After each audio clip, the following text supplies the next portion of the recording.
Peut-être que ces personnes n'ont pas pris conscience de la problématique. Et c'est vrai que là encore, peut-être les choses ne sont pas bien expliquées à ce niveau-là. C'est-à-dire que si on dit, ben voilà, il ne faut plus sortir, il ne faut plus voir vos amis, on a un peu l'impression que c'est quasiment le virus Ebola qu'on a à gérer. Alors, en fait, ce n'est pas du tout le cas. Et les personnes vont dire, mais de toute façon, ça ne sert à rien, c'est pas un virus qui est très grave, je risque rien, c'est pas un problème. Et je pense que l'information n'est peut-être pas passée, c'est-à-dire que quand on demande aux personnes de ne pas sortir, de ne pas voir les amis, de ne pas participer à des réunions, c'est pas pour les prémunir elles, c'est pour éviter qu'il y ait une contamination globale qui se mette en place, pour éviter que les services d'urgence soient débordés. Donc en fait, je pense que c'est un point important, c'est plus une dynamique de gestes civiques, plus que pour se protéger soi-même. Donc ça, c'est un point important.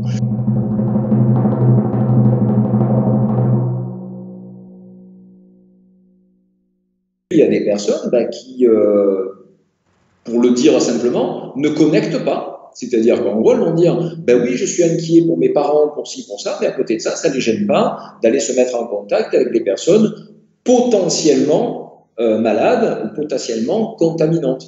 Et puis, il y a un point aussi qui est important, c'est de savoir qu'on peut tout à fait, comme toutes les pathologies, être en quelque sorte porteur sain. C'est-à-dire que soit on va bien, mais on peut donner le virus à la personne. Moi, je pense que dans ce cadre-là, l'objectif, c'est d'essayer au maximum d'informer, mais en évitant d'être alarmiste.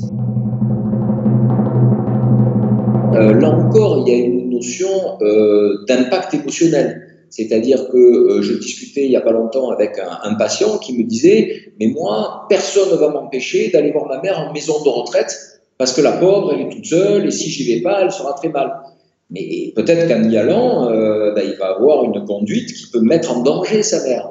Mais pour lui, ce qui est important, c'est d'aller la voir. Mais ça se conçoit tout à fait. Ce que je veux dire, c'est que c'est un discours qui est entendable. On n'adhère peut-être pas, mais on peut l'entendre. Ou la personne qui dit « Mais moi, je ne vais jamais rester dans mon studio avec ma femme et mes 2 enfants. On va devenir fou, on va se taper dessus. Donc on va sortir, on va… » Donc voilà, je pense que c'est souvent un défaut d'information.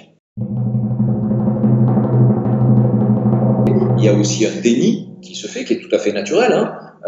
D'ailleurs, ce qui peut être intéressant, c'est de relire La peste de Camus. C'est-à-dire que dans ce cadre-là, il expliquait au départ que voilà, les personnes n'étaient pas trop stressées. Et puis c'est quand on a vu vraiment que ça posait souci, c'est là où ça n'allait pas.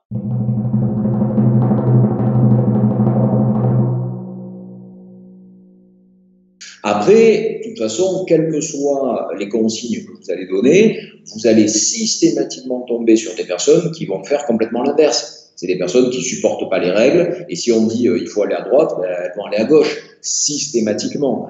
Dans ce cadre-là, l'objectif, c'est peut-être d'expliquer un peu différemment et d'expliquer à ces personnes que si elles ne le font pas pour elles, qu'elles le fassent peut-être pour leurs parents, pour leurs grands-parents, qu'elles fassent attention à ça. Life. Life. Life. Life. Life. Life. Life. Life.